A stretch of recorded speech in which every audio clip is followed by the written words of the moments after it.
Welcome back to the Assertive Podcast. I'm Erica. I'm Jess. And we are licensed professional counselors in Texas, reviewing Am I the Asshole Reddit threads to help you learn skills for communication, healthy boundary setting, and assertive interpersonal functioning. Today, we're looking at some financial boundaries, enabling versus helping, and clear versus ambiguous boundaries. And we're going to do that with a post that's titled, Am I the Asshole for Not Supporting My Girlfriend's Sister? I've been with my girlfriend, who's 27, for 5 years. She loves her sister a ton, which is a good thing, as I believe supporting and helping your siblings, as long as it doesn't ruin your own life, is good. We just put down a mortgage on a new house in the suburbs of a large city. I'm 28 and work in tech as a software developer with a master's degree in computer science. I make quite a lot of money, so many issues really never arose in our relationship. My girlfriend doesn't work and does chores or cooking in the house, and we've both agreed on this. I was planning to propose to my girlfriend next year, but a problem arose about 2 years ago. For the last 2 years, maybe even longer, my girlfriend has been sending money to her younger sister. Let's call her Sister Emily. Emily got pregnant at 20 years old. The father of Emily's child is bouncing from job to job. Emily says that he is very lazy. He will disappear for hours at a time without telling her where he's going or what he's doing. Emily has asked my girlfriend on several occasions for money. My girlfriend, being the nice and sweet person she is, says yes all the time. It started off as paying for diapers, no problem. Then baby clothes, which also no problem. Then daycare, which I just brushed off. I talked with my girlfriend saying we can't always pay for everything and that helping out for a couple of things is okay, but not everything. My girlfriend reassured me and said that it would be stopping soon once they got on their feet, which is fine. One day, I hire a financial planner. The next day, I get an email saying that my account has sent approximately 50,000 US dollars over the last 10 months. And I have around 20,000 sitting in my account. I talk with my girlfriend and she apologizes and says she knew that I wouldn't want to keep sending her sister money and how she just cares about her sister so much. We've been paying for everything. He put that in all caps, guys. Insurance, rent, car payments, daycare, clothing for all three of them, dinners, their dates, going out expenses. It is partly my fault because I never check my bank account. My girlfriend shows me a text message between her and Emily saying she needs the money. I then noticed a pattern where Emily would say, hey, can you send me money? I don't have money for blank. And of course, my girlfriend says yes. I brush it off and girlfriend says she won't send any more money. The next day, my girlfriend sends her $1,000 because they needed car repairs. I talk with my girlfriend and we get into an argument where she says she will always help her sister no matter what. I understand that to an extent. We argue trying to understand each other's point of view. As stated before, we had $20,000 in the account. Now we're down to $19,000. And then how about the next time? And the next time after that? On top of our own expenses. My girlfriend then decided that she needs some time alone and that she will be at her mother's for the time being. Now I'm all alone in the house I thought I would live in with the girl of my dreams. Am I the asshole for arguing with my girlfriend for caring about her sister too much? I love this one. My blood is like boiling, like my heart's pounding reading this. This one is so crazy to me. Isn't it? It's just wild. The first time I'm like, this so shit wild. is wild. Like what? The lives that people live is astounding to me. The dynamics and relationships. Oh my God. He just doesn't check his bank account. What a luxury. I know, he's like a financial cowboy up in there. God, a little envious of like his nonchalantness. And I think that that's a testament to how much, trust maybe he has. Like, yes. I mean, some might say that's, irresponsibility, and also that seems like he didn't have reasons to be concerned about that. But Yeah. crazy. Yeah, so I think this is a really good example of the difference between helping and enabling, because I feel like the girlfriend wouldn't know what support is if it like kicked her in the face. There's no like awareness of what the line is there between Mhm. that. What do you feel the difference is? How do you explain that to folks? I say enabling is protecting someone from the natural consequences of their behavior. So, I think financially that looks like you're allowing someone to kind of handicap themselves. So you're Mm. giving them money, and it's lessening the motivation for them to make their own way. I think it comes up with, families struggling with addiction, where, Yeah. bailing people out of jail, lying to cover up things, doing a lot of rescuing kinds of things. Like, people don't change if there's no negative consequences.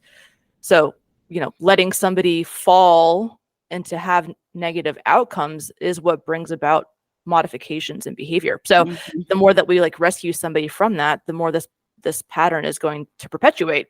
Because I think consequences are kind, Yeah, I agree with that. I think I had two thoughts with that. One was with the negative consequences, and that's what promotes change. And nobody changes when they're comfortable. Right. Well, I mean, why would you? It's working Why would for they? It's you. working for you. Yeah, people do what works, and that works for 5-year-olds throwing tantrums in the store to get a toy, or it works for adults. Right. So if I'm, what would call her, Emily? If I'm Emily's boyfriend, I'm gonna be like, well, apparently nobody needs a job because we just made $5,000 a month. So I don't see why I need to get a job. We got somebody bankrolling us, Absolutely. I mean, that was more than I was making with a full master's degree. Yeah, I know, right? I'm like, they're living pretty good Pretty good. there, Yeah, seriously. So what do you feel, what does helping look like, do you think? Helping, to me, helping versus enabling, along with allowing them to feel consequences, helping has boundaries. Yeah. Enabling is just this kind of free for all. Mm-hmm. So helping has a structure and a guideline and lines to color within. Yeah, there's like parameters to it, kind Mhm. of. Yeah. Is this enabling or is this helping? This is for the girlfriend. This is enabling. And I think at the beginning for the boyfriend, this is enabling a little bit as well, because he's not setting boundaries with his girlfriend. Or I guess he's not setting clear boundaries. He's setting what we would call ambiguous boundaries. Yeah. Because he made a comment, I'm going to try and find it, where it's okay if we help with a few things, but we can't pay for everything. I don't think he specifically said everything. I think he just said helping with a few things is okay. But a few things is very ambiguous. She could take whatever she wants from that. For her, a few things meant making sure they had a comfortable life, which meant their bare necessities, but also their wants. Dinners out, evenings out, date nights. Yeah. And can you imagine you're in a couple, neither one of you are working, asking for somebody else for money so that you can go on a date? I mean, I have too much pride for My ego would never allow it. That to me is just like, it's unfathomable. Like I we don't know the sister, but I would, that would feel deeply offensive to me. If somebody asked me for that, I'd be like, you got me fucked up. Like no, that's not happening. I think that's kind of shocking. But there's a difference between helping you so that the lights stay on or the water stays on, or for you to go have this, $50 a person steak dinner. Yeah, that is outrageous to me.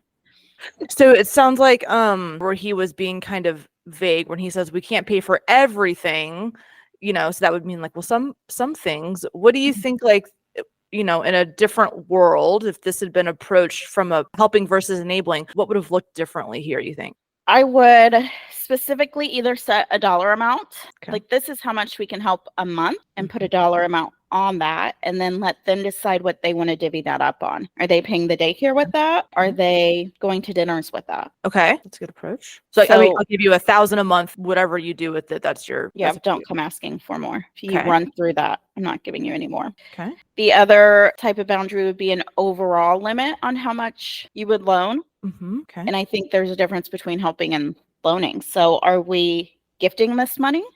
I think that needs to be decided. Are we loaning this? Okay. Because if this is a loan, they got a lot to pay back. They're not going to get back on their feet. You got to $50,000 debt right off the bat and nobody's working. Right. So that would be further that could be causing more problems. That would not be giving them financial stability if it was a loan. Correct. Yeah. Yeah. Which when just I guess maybe not even in the context of this situation Mhm. specifically. In general, when you think about financial boundaries, what do you feel like? How do you decide what dollar amounts are okay for you? What I would be comfortable loaning and not getting back, because there's no guarantee. You're kind of trusting in the other person and their value system. If they say, I'm going to pay you back, you're trusting that they are going to pay you back. But you don't loan out money in my book. And this is what I was talking. You don't loan out money that you need back. So if it's like, I have the $50 this month, but I have this thing next month that I need to pay. So I need it by the 1st. If that's how this is going to go, you don't have $50 to loan out. You should be telling them, no, I don't. I'm sorry, I don't have any money to loan. Yeah. So if it's something that I'm going to miss or my needs aren't going to be met by giving this money, then that would be an extension of me financially, and that'd be inappropriate to do. Yeah. Okay. So you give enough money to where you're just prepared that it's not going to come back to you. Even if they say it's a loan and they will pay it back, that's great and well, but we need to be prepared that that will not happen and that we'll still be okay. Yes. I think that's a good rule of thumb. And so here, I mean, I guess they've been able to swing it. They've been doing this and paying, I guess that's a lot of money. I'm kind of curious if this was happening after they bought the house, because I feel like when you buy a house, there's a lot of financial research that they're doing. I feel like the mortgage lender would have been like, what are all these like Venmos going out here? What is happening? This looks sketchy. That's true. I mean, you have to submit a ton of like bank statements and all kinds of stuff. And even if you weren't aware of it, that, just pulling it up, you think you would have noticed. So do you think they probably already had the mortgage? And they must have. Started? Yeah. I think one of the sentences too, when the girlfriend said, "I will always help my family no matter what." I'd be like, "Well, bitch, go get a job then. You can spend your money then. Apparently, you're not going to do whatever it takes. You'll do it as long as it's my money, you know." But oh man, and I think that is a very clear and direct way of saying I don't respect your boundary. And to an extent, I don't respect you. Here you are working while I'm not doing anything. I'm cleaning and cooking, and you're setting guidelines around money, and I'm not willing to respect that. Yeah, because anything less than paying for everything sounded just unacceptable to her, huh? Yeah, it's like all or nothing. Yeah. It's like I'm dating you, and I'm taking care of you, but by extension, I'm not financing your whole family. And it's not, and if I could there might have been other help that was needed too, besides money. Yeah, I mean, I don't know. I'm thinking if you're not working, why don't you babysit the kid instead of paying for daycare? Yeah, right. Or if she needs like a place to stay because he needs to go off and get a job, and like, I mean, just other ways to help. Yeah, or have the sister come. She's not working. The sister Emily can come to the house and she can clean and they can pay her for things, But it's like have you ever heard of that? I think it's a book called When Helping Hurts. It's for, because in our profession, there's a lot of bleeding hearts, right? And, yes. And even so they're talking about things like food banks where giving somebody free food, people don't value things that are free. And so even they found a minimum counseling session, giving free therapy, people are not invested in therapy. But if you charge $5, that's the minimum threshold for some kind of buy-in. So even just giving free gifts, sometimes people are drowning and you can't teach somebody to swim. But usually, even when you want to be helpful, having somebody have some kind of transaction to earn that, they respect it more. So I think it's perfectly reasonable to say we're more than willing to help you, but you have to have some kind of participation in earning this money. Even if we're going to pay you $200 an hour, which we normally wouldn't, right? But just something to show that you're willing to invest some of your time resources. Yeah. So yeah, giving stuff for free they find it actually is not very helpful. Well, on that note, I think as far as the helping and enabling and getting people to buy in, it allows them to have a sense of pride, like they are doing something to help themselves. So they are getting some self-efficacy going. And so by just handing your sister money, she's not really learning how to take care of herself or take care of her child. Right. So she's not saying, "Oh, I'm so equipped to make more money. I can handle the situation if it comes up again." It's kind of like, well, so-and-so keeps bailing me out. So like, I'm going to keep relying on other people. Yeah. I think this one too we're talking about the concept of triangulation. Yeah. So, relationships not even just romantic, all relationships, they're a dynamic between two people, and two things are naturally unstable. Like a bicycle, you have to balance it. It's inclined to topple over. And so a way of stabilizing a bicycle is to make it a tricycle. If you add a third wheel back there, it helps bring some stability. And I think what also is going on here is Emily and the non-contributing boyfriend are obviously having relationship issues. He's not willing to work. He's going places without telling her. There's obviously a lot of insecure attachment there. So instead of Emily setting boundaries with the boyfriend or having some reaction to that, she's instead triangulating her sister in to mitigate the instability that's brought on by that relationship. So the sister has become the tricycle to Emily and her boyfriend's relationship, where if the sister removes some of support, I bet Emily and her boyfriend would have to start figuring some of that out in their own dynamic, whether that they, get better as a couple or whether that relationship ends. But, the sister further enabling is keeping those relationship patterns, toxic, because she's protecting them again from their natural consequences of that. In your caseload, I think a lot of enabling can come from people pleasing too. But do you have enablers who maybe struggle to know what is overstepping? How do you kind of teach basics of enabling versus helping in a practical way? Yes. I actually have a very recent example of this. I have a client who really struggles to stand up for themselves, especially with a parent. Oh. But then they have a sibling who stood up to the parent, and the parent obviously gave a little bit of pushback, and my client was ready to go into battle. And so I kind of had to talk them down and say, they don't need you to stand up for them. They set the boundary all by themselves. And I think you're wanting to stand up for them because it's easier than standing up for yourself to your parent. Interesting. And so making the distinction between they're handling it all by themselves. They don't actually need you. Gotcha. So it felt like, oh, we're sticking up and we're united in this front, but it was also a misapplication of it a little bit, huh? Yes, the sibling was doing great setting boundaries and no, I'm not doing that. That's ridiculous. And they're like, oh, my parents can't be mean to them like that. Oh, so they were, but I guess it does kind of minimize the voice of the sibling who's trying to do things differently too, huh? If I can fight my own battles and stuff like that. Yeah. And so maybe not a clear interaction of enabling, but kind of that distinction of do they have the capability to do it? Yeah. And in this example, the sister and the boyfriend both had the capability to go out and work. There were that we know of, no behind the scene disability concerns or mental health concerns that would make them ineligible for the workforce. So they're just not doing it because they don't have to. They're getting all of their bills paid. Why would you go to work if all your bills were paid? Yeah, exactly. Would you keep your caseload if you won the lottery? You might, because of I think about structure. I really like some external structure, you guys. I thrive in it. Yeah.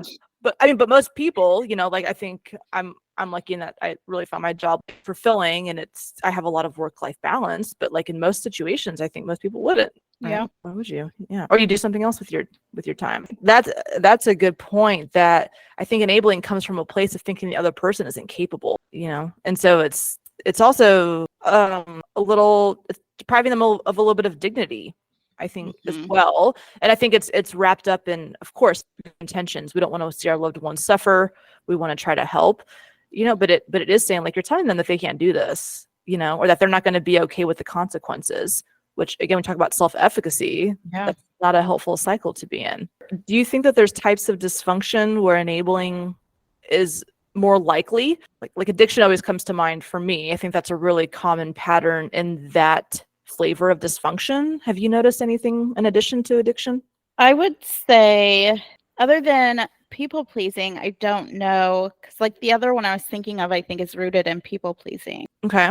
But I'm trying to mentally go through? Oh, anxiety. I think a lot of people will help anxious folks avoid the things that make them anxious instead of helping them learn to manage and cope with the anxiety. So it's like, oh, they really hate doing this, so I'm going to go do this for them. Well, like, why don't you just go with them and help them regulate in that? Let them get the exposure. And why don't you tell them to go to therapy so they can get some coping skills? Or maybe their anxiety is bad enough that they do need some medication that might be helpful for them.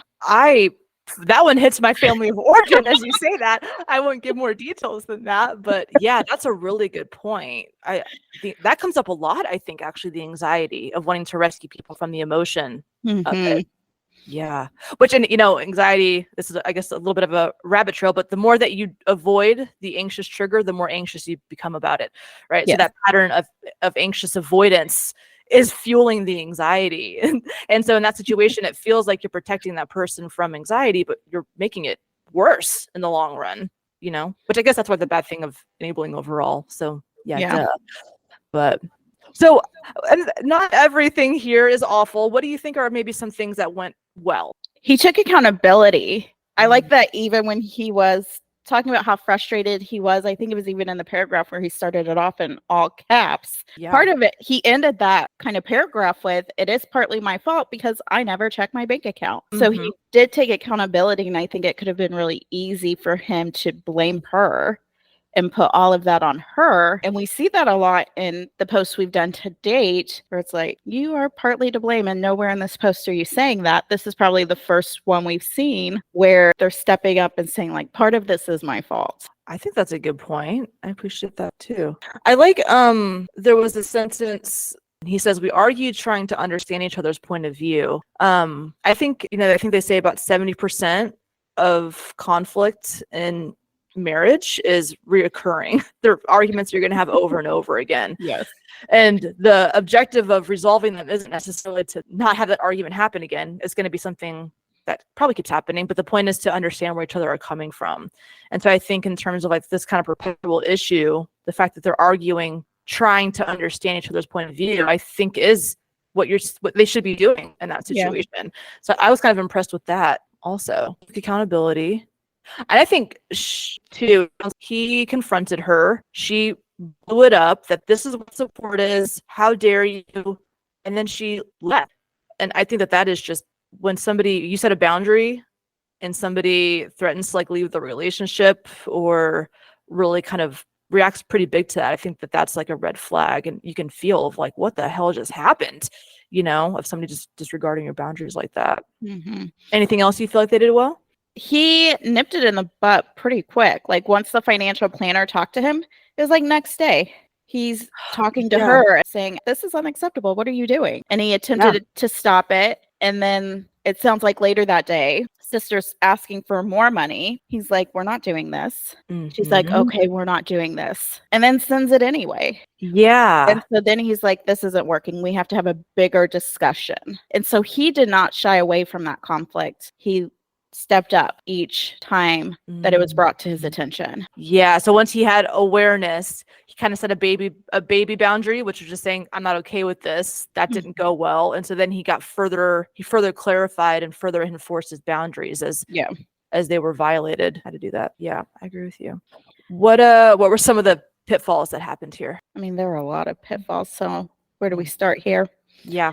Again, as I stated earlier, the initial boundary was ambiguous. I think that's probably the biggest pitfall boundary-wise. He should have made it very clear, like instead of saying, paying for a few things is okay, we should have been very clear on what we meant. Either we're saying, we will pay for these expenses, or we will send maximum this amount of money every month or every quarter. So make sure you communicate that to them, or I will be communicating that to them. And then obviously not checking the account is a big pitfall. You're not even aware. I mean, anybody could have been taking $50,000. This time it was your girlfriend who had access, but a hacker could have gotten all your money and you would have had no idea. Yeah, true. Not very responsible, maybe. Yeah. So I understand if you're financially stable, but somebody should be checking your accounts. If it's not you, have an accountant who's at least checking in once a month.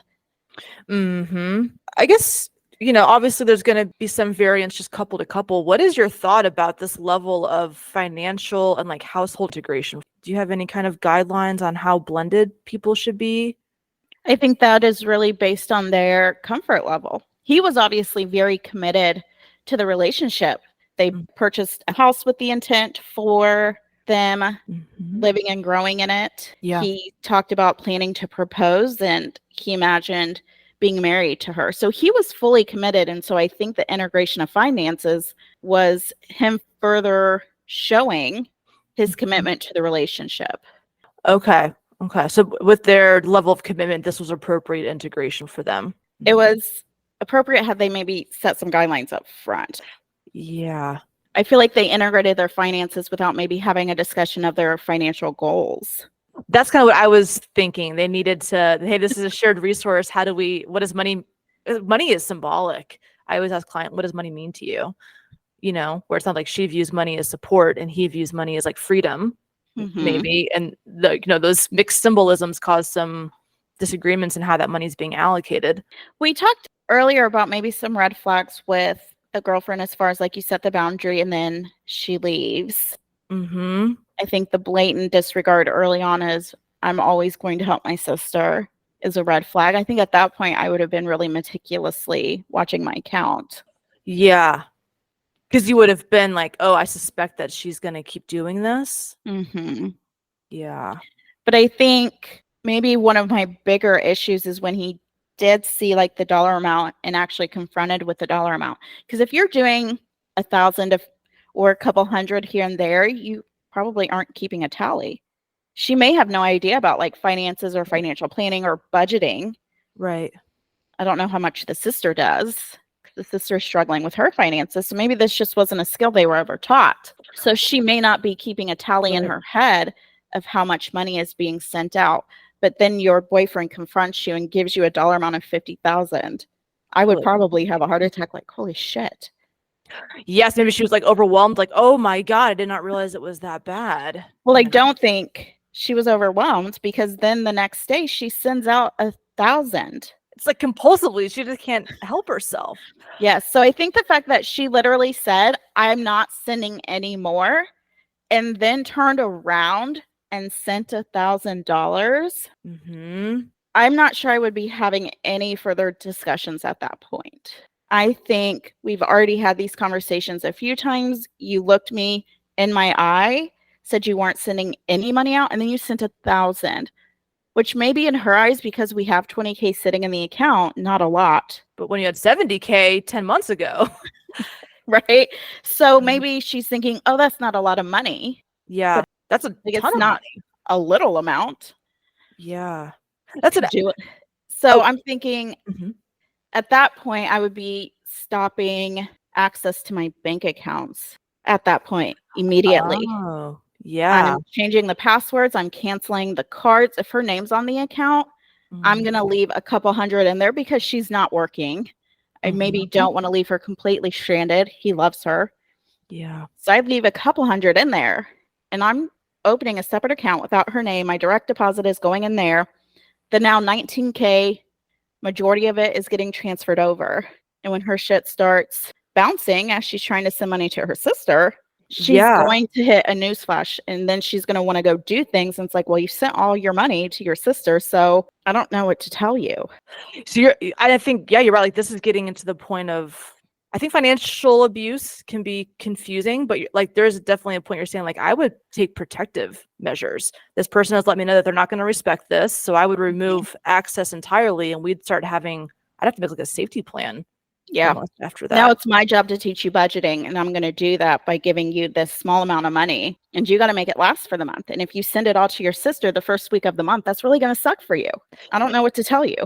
Yeah. Well, she says, maybe it's full intentions. I promise you this won't happen again. And then she does it the next day. We would also say, you obviously, something is going wrong to where you seem unable to uphold this boundary. So then you might say, okay, I need to take more control over our finances. She obviously we need to maybe learn some skill sets about budgeting or things like that. Yeah. And I think this is another thing when helping hurts, right? The girlfriend of the author, she's 27. So it's not like she's, an 18-year-old who's lived under her parents, has no concept of money. We would hope that she has a little bit of awareness of what things cost and stuff. But I bet if that was her money, she'd probably be a little slower to give it away because you know how hard it is to earn it. Mhm. So I think it's another example of like not really valuing things that are just being given to you because easy come, easy go. You're not the one there hustling for it as well. But yeah, I think that you're right that there would need, maybe the financial planner could have helped with that too, of like, hey, you're losing this much money. I'm going to go ahead and move some of these things over, or these Mhm. are some other suggestive actions to protect yourself further from her compulsive helping. Yeah. I do want to read a edit. We actually have 2. Mm-hmm. And I think there's some good one. He came in and did a next day edit.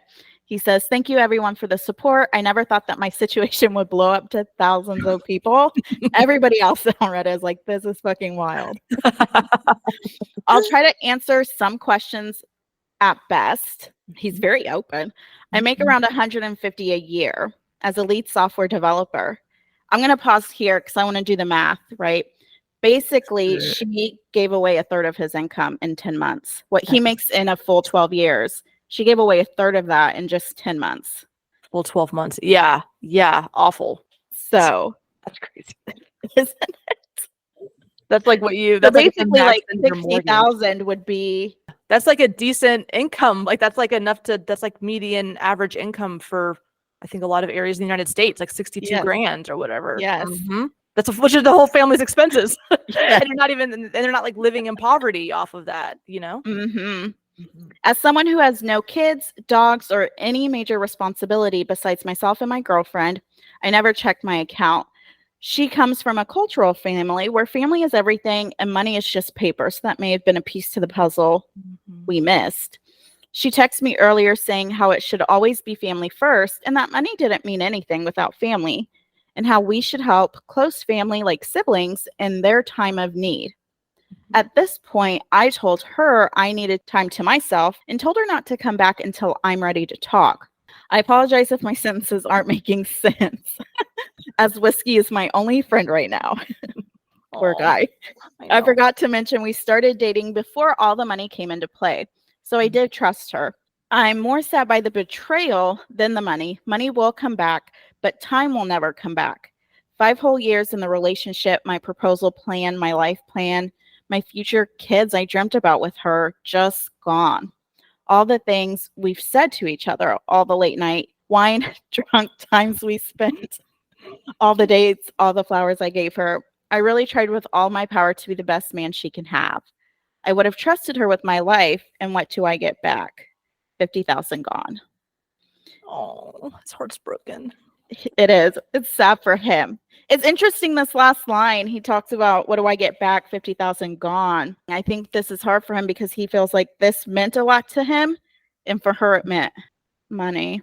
Yeah, and that she prioritized, her sister's comfortability over maybe his needs or their future together, and he was really focused on that, and she did not seem as to value that as much, maybe too. Yeah. So I think it's this realization that they were on completely different pages in the relationship, or at least in the value set for sure. Oh, God, breakups are hard. Yeah. And that does feel, I think when your boundaries get violated, that does use the word betrayal. Like, I do think like it feels a betrayal to tell your partner, hey, this is important to me. I need this. And they're kind of like, well, that's not, no, sorry. That's devastating. Yeah. And she wasn't even willing to compromise. It doesn't sound like it was, I will always support my sister no matter what. Exactly. And support means this one thing only. Yeah. Talk about aggressive communication, huh? Yeah. Throw it back to the previous episode there. But 8 days later, we get a second update. She is now my ex. We met at a local coffee shop and I told her that things wouldn't work out for us, and she went absolutely ballistic. She caused a scene, begging me not to end it. It did hurt me to see her like this, but after a couple of weeks to give it some thought, I would not want a wife who's a liar and one I couldn't trust financially.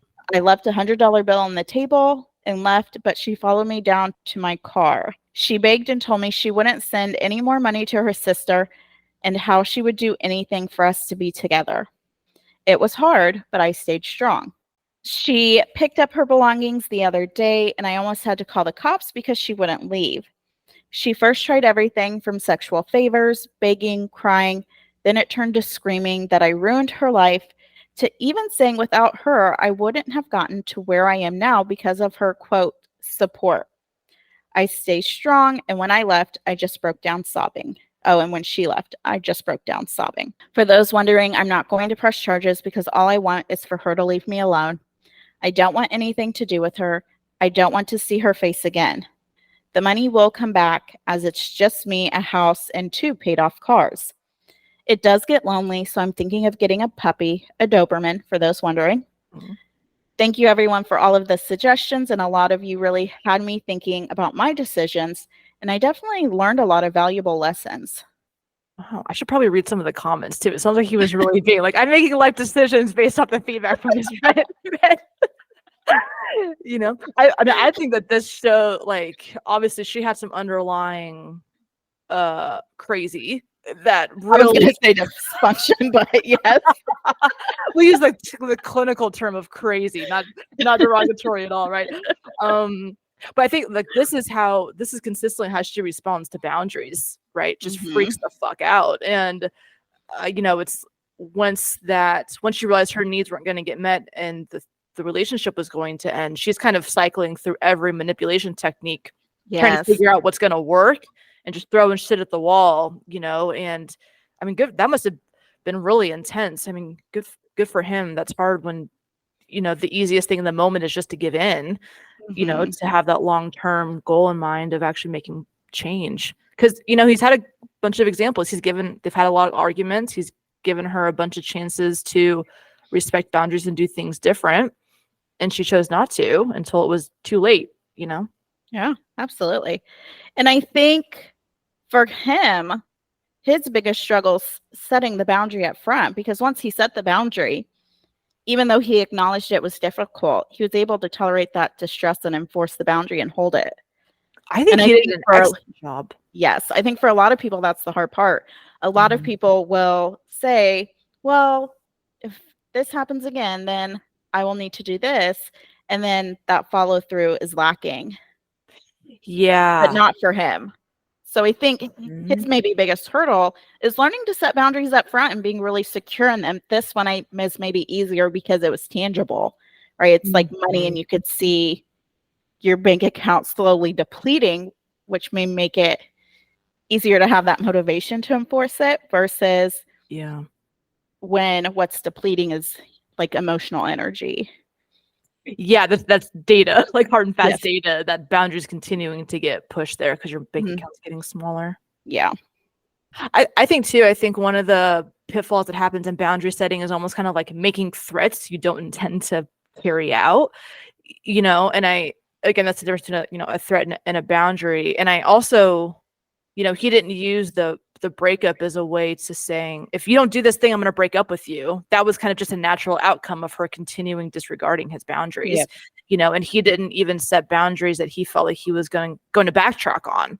You know, he continually pushed forward, I think, in enforcement, which I respect. And I think that shows that you're holding boundaries to things that you feel capable of upholding. Yeah, absolutely. So with all of this in mind, would you say he's the asshole? No, I think he is the opposite of the asshole. I think he's a very gracious and generous partner. She is for sure asshole, like poster child of asshole. Yeah, I agree with that for sure. Even with the added piece of the cultural element, as far as family ties and family importance, you had a boyfriend who was not only willing to support you, willing to help your family. He just wanted to put some boundaries on that, and you weren't willing to play ball. Yeah. Seriously. And so that makes her the asshole. And he was willing to help the sister, Emily. He just wanted a little bit of like structure and guidelines to that. Like he wanted an endpoint of where help stopped. And she wasn't willing to put up that stop sign. So her like lack of compromise was probably problematic. Yeah. I imagine that's why it ended. One, because she was like disrespecting the boundary, but she was disrespecting it because she needed to have it her way or the highway. Yeah. I think potentially had she been willing to compromise, they might have had a shot. Yeah, I think you're right about that. Oh, He wanted it to work so bad. He was He working really so hard for it, poor guy. But now somebody else gets to have this really, I'm making a lot of assumptions, but he seems like a decent guy. Yeah. Like, is he single? He's got a Doberman. He's got a good job. His house is paid off. Where's he at, though? He's got an extra car. And that's the thing. Like, it sounds like 2 cars means like you weren't working. So he had bought you a car. It was paid off. Yeah. That you were using. So now not only is your sister out, you're also out. You're 27. You haven't had a job in who knows how long. Master's degree, he probably finished around 25, 26. So he's been working for 2 to 3 years. Yeah. So you have a decent sized gap on your resume that when you go to apply for jobs, you have to explain, oh, my boyfriend was financially supporting me. Well, what happened to that? Yeah. Well, that's what I think she really got, she really kind of went berserk there at the end when she says, like, you ruined my life, because she's probably realizing, like, oh my God, I have been unemployed for 4 or 5 years. I was 22 last time I worked. Like, I'm going to have to figure this all out by myself. So it probably did feel like her world was collapsing, which I think is why she got so deregulated there at that, in their last interaction. She's really desperate, Absolutely. Wow. Absolutely. All right, guys. That's what we have for you on this one. In summary, set boundaries in your helping so it doesn't turn into enabling. Ask yourself, are you helping them or are you doing it for them? Yeah. Make sure you check your bank accounts. Good adulting practice. And when you're setting boundaries, make sure that they are clear and not ambiguous. Yeah. As always, we want to hear your thoughts. Send them to us at assertivepodcast@gmail.com. Until next time, guys.